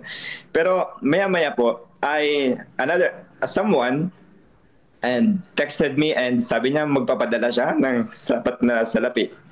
And yung pong eksaktong kailangan namin ay yun po yung dumating. So, hindi ako umasa sa Panginoon na ako ay magkakaroon ng pera na laging merong pera. Pero alam niyo po, ang epekto sa amin ng COP ay kahit in times na talagang wala pa kami, ay nakakaya namin magtiwala. Less stress at nakapokus lang sa kung anong gagawin ng ating Panginoon Diyos. So mga kapatid, I think God has something for us na makakatulong sa atin. Ang sabi po sa ating pag-almukaran, hindi lamang natin magagamit dito sa lupa or for improvement sa ating gawain sa lupa, kundi yung mga talent na yun ay magagamit natin for the improvement ng ating magiging buhay doon sa langit na bayan na ating pupuntahan. So mga kapatid, I think masyado na mahaba, and I hope this message or Counsel on Stewardship by Ellen G. White inspires us again to trust God more and to use our talents, God-given talents, para sa ikapupuri ng kanyang banal na pangalan. Muli po ay magandang araw sa ating lahat. Amen. Amen. Amen. Amen. Amen. Amen. Amen. Amen. Amen. Amen. Amen. Amen. Video po natin. Di na, Pastor, okay na. Okay po. So, dadako na po tayo, Pastor, sa atin pong Acts prayer po. Amen, mga kapatid. Po, napakaganda, napakaliwanag, nakaka-inspire. Tunay na blessing sa umagang ito. Po. Alam ko kayo din ay natuto, na-inspire po sa magandang lesson na ito. Atin lang balikan ng mabilis po para ating ma-recap. Ayan, recap lang ating pinag-usapan. Ito yung mga mahalagang punto kinuha ko. Number 1, yung pagtatago ng talento ay hindi katanggap-tanggap. Huwag niyo natin itago yung talento natin, hindi katanggap-tanggap sa Panginoon yan. Sabi dito, maganda ito, basahin ko maraming tao ang nag-aalibay, nagdadahilan na hindi nila kailangan maglingkod o tumulong dahil konti lang yung kanilang talento. Kaya Hindi ko kaya yan. Hindi ko kaya yan. Ganyan mga tao, no? Katulad ng hindi matapat na katiwala sa talinghaga. Ito yung sa Parables of the Talents, ano? Tinago nila ang kanilang talento sa lupa sa halip na gamitin ito para sa gawain ng Diyos. Yung bang nilibing nila sa lupa yung kanilang talent, ano? Parable lang ito, no? Hindi yan, no? Literal. Pero ginagawa ng mga tao. Hindi ginagamit yung mga talento, tinatago. Ayan na po. Tinatamaan tayo rito, no? Sa halip na mag-invest sa gawain ng Panginoon, mas inuuna nila yung kanilang personal na interes. Yan yung Parable of the Talents, ano po? Tinago nila. Kaya sabi dito, hindi katanggap-tanggap yung pagtatago o hindi paggamit sa talento. Point number 2, ang pag-aalinlangan. Yung doubts, ano? Ay nagdadala ng kawalan. Ako po, ano yung mga wala? Tingnan natin kung ano yung mga wala. Pag nagdududa tayo sa Diyos. Kapag natututo tayo, magdadala ito ng kawalan. Ano? Ang mga tao hindi gumagamit ng kanilang talento para sa gawain ng Diyos ay nililinlang ang kanilang sarili. Nililinlang o nilalansin natin yung ating sarili. Ano po? Niladaya natin ating sarili. Napakadelikado. Ang kanilang kasakiman at kawalan ng pananampalataya ay nagiging sanhi ng pagkawala ng kanilang espiritual at ng kanilang yaman. Ano po? Yung kanilang spiritual talent, spiritual gift na wawala. Ano po? Ang hindi pagtitiwala sa Diyos at pagtatago ng talento ay nagdadala ng mas malaking kawalan kaysa inaakala nila.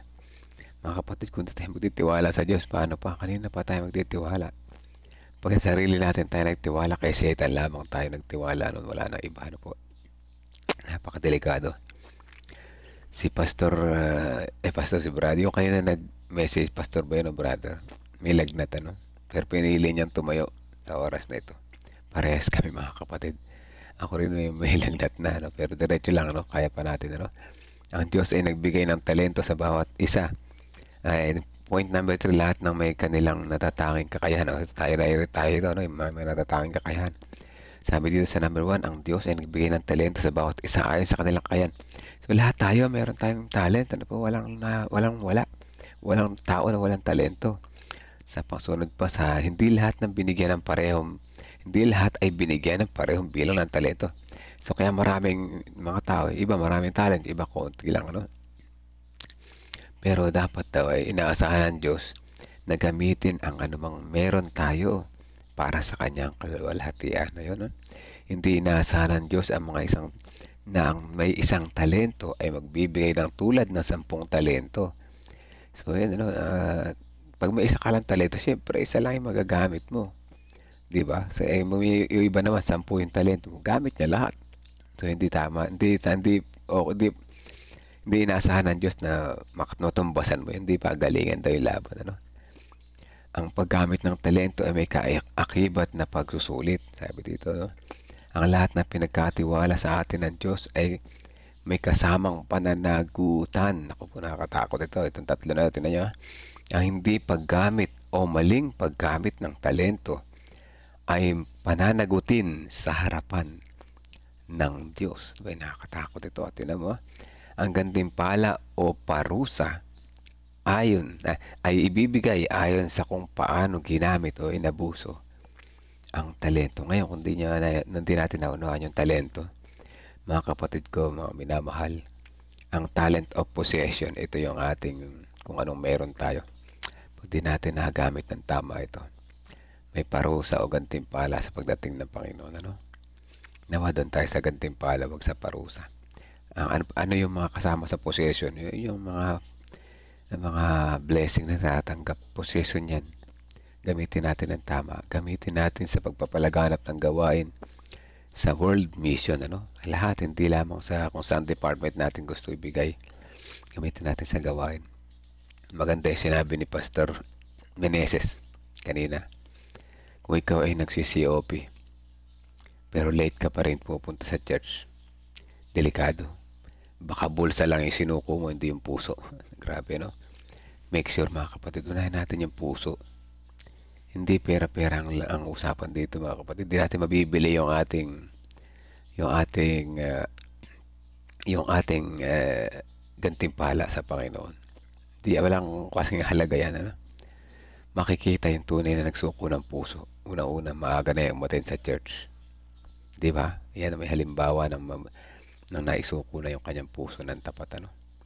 Although yung iba naman ay marami pa rin dahilan, di natin alam kung bakit hindi talaga makatid na maaga, pero isa sa mga dahilan ay makikita natin, ano. Iba kasi talaga naman hindi kakayanin, may mga medical na reason, ano, sa bahay, pero totoo yan. Ay doon natin makikita isa nagbago na yung kanyang lifestyle, ano po. Conclusion, ang bawat isa ay may talento at pananagutan sa harapan ng Diyos. Hindi mahalaga kung kaunti man o marami yung ating tinanggap na talento, kundi kung paano natin ito ginagamit. Ang taong may isang talento ay inaasahang gamitin ito ng buong katapatan, sapagkat ang Diyos ay nagbibigay ng gantimpala batay sa ating katapatan. At sa panawagan, may panawagan tayo sa atin si Jesus, ano?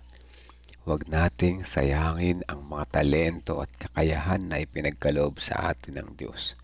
Sa halip na itago ang ating talento dahil sa takot ng kawalan at ng tiwala, gamitin natin ito upang mapalaganap ang kanyang gawain, maging mabuting katiwala, upang sa huling araw, marinig natin ang mga salitang, "Well done, good and faithful servant." Mga kapatid, nawa marinig natin yan, ano? Yung salita na, "Well done, good and faithful servant." Dahil isa sa mga napakasarap marinig na po pagdating ng panahon na tayo naging tapat at mabuting katiwala. Ayan, sabi natin, Rebe, kung lahat ng mga member ay maunawaan at tapat na bibigyan tayo sa COP, ay hindi na problema ang ating pangangailangan ng ating church. At lahat ng talent natin na gamitin natin para sa gawain sa church, ano po, tayong lahat ay magiging masaya sa paglilingkod. Sabi nga ni Pastor Ramel Mendoza, kapag tayo ay naunawaan natin ito at na tayo nakapag-COP, naisuko natin puso at ang lahat ng talento na gamit natin, hindi ang church ang unang makikinabang, kundi tayo. Napagtagumpayan natin yung ating pagiging makasarili at ma-pride, ano po. Kaya number one, kaya kung meron dyan na nag-iisip na, gusto nyo na naman mamera, no? Yan, pag ganyan ang isip nyo, maliit po, no? Hindi yung church ang makikinabang. With or without you, your offering, tatakbo yung church ang gawain, ano po. Lilipad ang aeroplano, sumakay ka man o hindi. Pag subukan bumili ng ticket, sumakay ka man o hindi, lilipad yan. So gusto mong bang sumama sa aeroplano, mga kapatid? Ganun din sa ating buhay. Hindi na natin kailangan bumili ng ticket. Binigay na ni Jesus sa atin. Sumakay ka man o hindi, ang mga tao ay lilipad na salubungin si Jesus sa kalawakan pagdating niya sa second coming. Kaya mas gusto namin kasama ka, mga kapatid, ano po? Kasama ka. So yan, Brother J. Cruz, pasama po sa prayer si Jel Vicutay Cantare de Guzman na nasa ibang bansa, na sana po payagan siyang mag-day off ng Sabat, at sana po magpabinyag na ang kanyang mama at iba pang mga kapatid. Salamat po, Brother Mel. Yes po, isa yan mabigat na pagsubok, ano? Yung pagtatrabaho ng Sabat. At kung napagtagumpay niya na iba, pagtagumpay niya rin, ano? Kasi isa yan sa ginagamit ni Satan para tayo makuha niya, no? Pero ang Panginoon ay gagawa ng paraan. Brother Jake Cruz, ano po, gagawa ang Panginoon ng paraan para mapagtuwagan panagumpay niya one day, kagaya ng ginawa sa akin, ano? Binigyan niya ako ng magandang dahilan kung paano ko maisuko yung pagtatrabaho ng Sabat, ano? Sabi ko nga, napakalaki ng halaga ng sahod ko, pero sinuko ko lahat yan. Hindi ko na binalikan dahil nakita kong kabutihan ng Diyos para sa akin, eh. So one day, may realize din ni Sister Jelby, sister ba ito? O brother, kapatid na Jelby Kutay. Pag nakilala yan ang gusto ng Panginoon, mabibigyan niya yan ng solusyon. Sabi nga ay, panapanalangin natin sa Panginoon na sana tibagin mo po yung bundok, dadaan ako, o Diyos. Hindi ang sagot ng Panginoon, hindi. Tutulungan kitang umakyat sa bundok para makatawid ka. Dahil yung bundok na yan ay talagang nariyan para sa iyong paglago. Diba? Yung trabaho na yan ni kapatid na Jelby ay may araw ng Sabado. Hindi aalisin ng Diyos maaaring hindi alisin ng Diyos yung bundok na nakaharang, ano? Pero tutulungan niya si kapatid na Jelby na makatawid sa bundok na yan, ano po, sa tulong at biyaya ng Panginoon. Si Ma'am Nora, salamat po sa mga panalangin. Nakarating na po ng maluwalhati si kapatid na Noel Cordoba sa Bahrain. And bless the Lord po. Papuri po sa banal na pangalan ng Panginoon. Salamat po. Hiling panalang request po muli para sa aking mga anak, lalo na po ang aking spiritual na kalagayan. Sana po ay makapag-day off din po si Leonard ng araw ng Sabat mula sa kanyang work. Si Leonard, kanilang opisina at palaguin ang business ng kanilang kumpanya. So ayan na, parehas po daw sila ng request ni Ma'am Nora, no? Kagaya ng sinabi ko, minsan ay naging experience ko yan, ano? At ang sagot ng Diyos ay hindi ko haalisin ang bundok na nakaharang sa harapan mo. Ngunit tutulungan kita makatawid.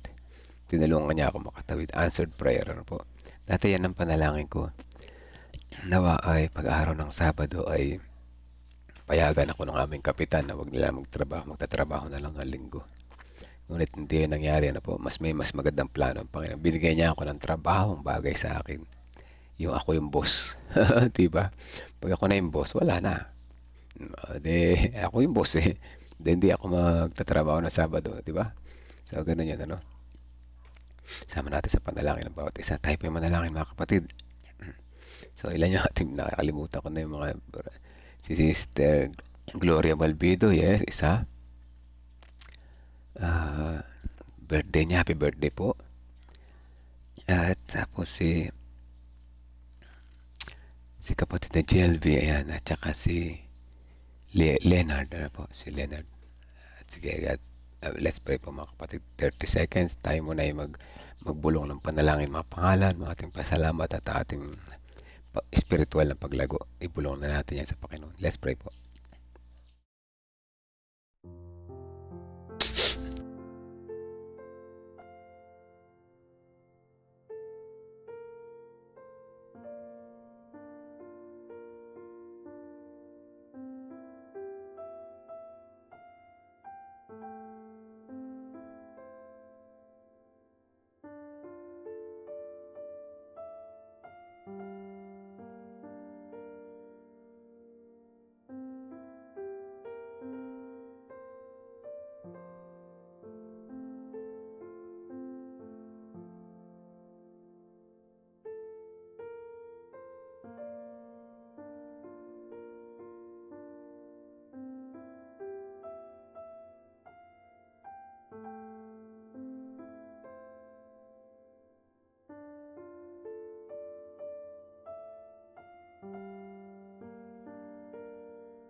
Let's pray po mga kapatid. Amang banal na makapangyarihan sa lahat.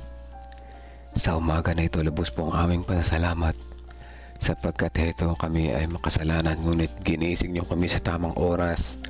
Marinig namin ang napakagandang mensahe na ito patungkol sa mga kahalagaan ng paggamit sa aming talent at ang katumbas na kabayaran kung kami hindi gagamit ng aming talent. Parusa o dakilan Diyos. Nawa kami mga nakakarinig ngayon, mas piliin namin ang gatimpala laban sa parusa sapagkat mas masarap na kami sumalubong sa inyo at marinig namin ang salitang well done, good and faithful servant.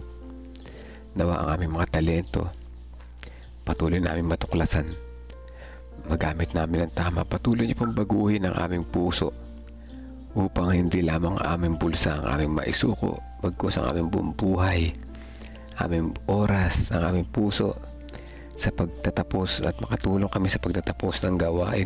Salamat po o Diyos. Sa bawat devotional morning na ito ay kami ay natututo unti-unti. Nawa, nawitin niyo po kami mga example sa kapatiran na hindi nakikisama sa aming devotional, na sila ay kilusin din ng Holy Spirit, makita nila ang kabutihan, niyo po sa aming buhay upang ma-encourage namin sila sa pakikisama, at hindi ito para sa amin o dakilan Diyos, bagkus para din naman sa kanila. Sa umaga na ito, nais naming sama sa panalangin ng kapatiran. Mayroong mga prayer request po kami, sama namin sa panalangin ng bawat isa. Nawa ang lahat ng aming mga kahilingan ay ipagkaloob sa amin ayon sa inyong kalooban. Kasama namin ng sambahayan ni Ate Revy at buong San Leonardo Church, ang kanilang gawain doon, ang kanyang mga anak, mga manugang at mga apo, ang buong kapatiran ng San Leonardo. Ang sambahayan ni Sister Milen Masiklat, kasama na ang pagaling ni Sister Angie Recovery, kanilang mga apo. Ang sambahayan ni Sister Wilma Fernandez, kasama na si Makmak sa kanyang fast healing and recovery. Gayun din si kapatid na Gloria Balbido, ang kanyang buong sambahayan at ang kanyang pinasalamat sa inyo pinagkaloob na kaarawan muli sa kanya sa umaga na ito, sa araw na ito. Salamat sa mga buong taon na nagdaan, na patuloy siyang sinamahan ng tagumpay sa mga pagsubok. At sa panahon na ito, kami nagdadalangin na samahan niyo rin siya patuloy sa kanyang paglago, maging isang halimbawa na isang tapat na lingkod. Tulungan niyo po siya sa dakilan Diyos sa kanyang mga pangailangan, sa kanyang hanap buhay, sa kanyang kabuhayan, sa kanyang kalusugan, sa kanyang mga kasamahan sa bahay, sa trabaho, na siya ay maging liwanag sa kanilang nasasakupan. Dalangin din po namin na ibigay niyo pong regalo sa kanya, yung kanyang hinihiling na kanyang asawa ay makasama niya sa pagsimba, sapagkat siya ay matutuwa ng lubos, kagaya ng iba pa na mag-asawa ay magkasamang sumasamba at nagtatapat na titiwala po sa inyo. Dalangin din po namin ang sambayan ni Sister Emelinda Jutilla, ang sambayan ni Ma'am Nora, ang kalusugan ni Brother Victorino Gutierrez, kasama na yung kanyang buong pamilya. Ang pasasalamat para sa safe travel ni Brother Noel Cordoba, ang kahilingan ni Ma'am Nora para sa kanyang mga anak. Gayun din si Leonard, nais namin magtagumpay din siya o dakilan Diyos.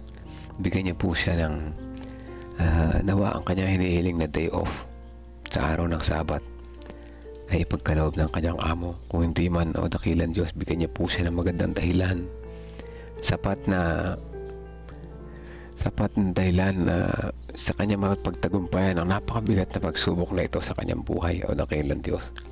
Kaya na inyong mga anak na nagtagumpay na rito, ako bilang isang halimbawa, nawa ito rin ay maging isang example para sa kanila at makita nilang inyong kabutihan kagaya ng pagtulong niyo sa bawat isa sa amin. Dalangin din po namin ang kapatiran sa Tabacao sa pangunguna ni Sister Nimpa Rivera, mga bagong pinyagan, ang kanilang buong sambahayan, kanyang mga kaanak sa malayo. Gayon din ang kagalingan kay Ate Ching Maniquez, ay patuloy niyo po igawad sa kanya. Hindi sa sambahayan ni Ate Lorna, Kuya Bobby, kanilang mga ubo, lalo na yung aming mga kapatiran ngayon na may ubo at may sipon, may lagnat.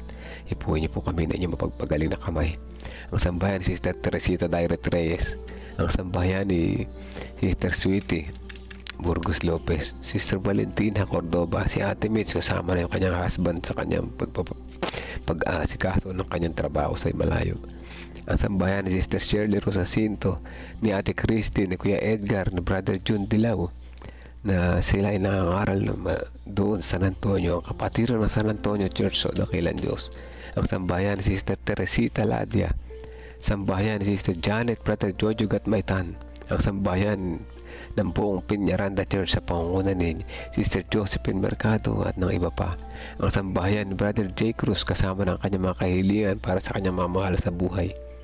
Gayun din si kapatid na JLV Kutay Cantare de Guzman, kanya rin po pinagdaraanan ng mabigat na pagsubok na trabaho ng Sabat.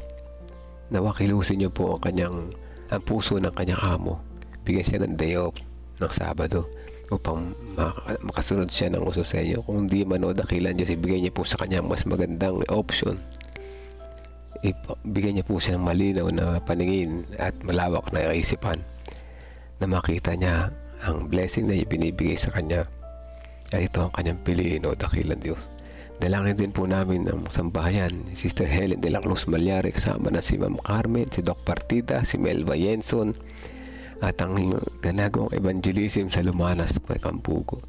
Patuloy na maging masipag ang bawat isa, magbahagi ng kanilang mga talento sa ikatatapos, katataguyod na inyong mga gawain. Ang sambayan ni Kuya Melchor, Kuya Narsing, Kuya Moiching Kalat. Kasama na rin ang sambayan ni Sister Juliet Orsino Astrero.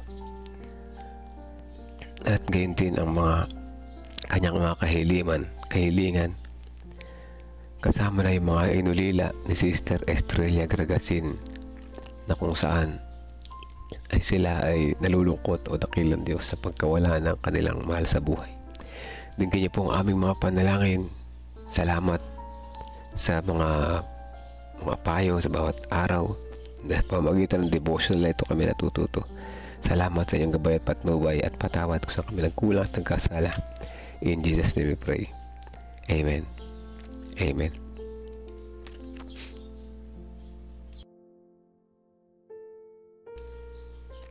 Amen mga kapatid. Ano po? Kailangan ko kailangan bumalik sa higaan na namumula yung mata ko. Anyway, salamat sa mga prayer warriors. Salamat sa patuloy na sumubaybay. Ang sarap manalangin mga kapatid. Ito lang ang sarap manalangin Kaya ako kahit mahaba yung prayer, okay lang natutuwa ako manalangin kasi alam ko kasama natin ang Panginoon. Katabi natin ang Panginoon at alam ko dinidinig niya yung ating panalangin. Gusto niya tayong tulungan. Kaya ang aking mga panalangin talaga buksan na yung aking isipan, na maging malinaw yung aking paningin at kaunawaan, na makita ko yung ino-offer ng Panginoon sa akin. Bagkus, kasi madalas tayo sa ating panalangin, marami tayong gusto, pero meron din gusto yung Diyos para sa atin. Yun ang makita natin. Kaya yan, at nawa yung ating mga pinalangin na yan ay magkaroon ng magandang katugunan. At excited ako na marinig yung mga testimony nyo na ng inyong mga pinanalangin ay naging answered prayer. Yan, God bless morning sa lahat. Hanggang dito na lamang sa araw na ito. Sa mga malalakas, maglakad-lakad, magpaaraw. Ako mamaya subukan ko magpaaraw. Pero sa ngayon, hindi maganda. Naubusan pa naman ako ng loya. Wala talaga ako nailaga. So anyway, pinalitan ko yan ng prutas naman ang kinain ko. God bless morning po sa lahat. Hanggang bukas pa muli. Patuloy tayong magtiwala sa Panginoon. God bless po sa ating lahat.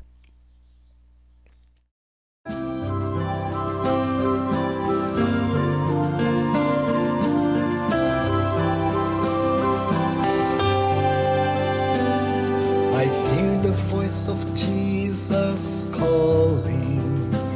My answer is, I will go. I see the need of people crying. My answer is, I will go. I go to share the message of love. I go to share the blessed hope.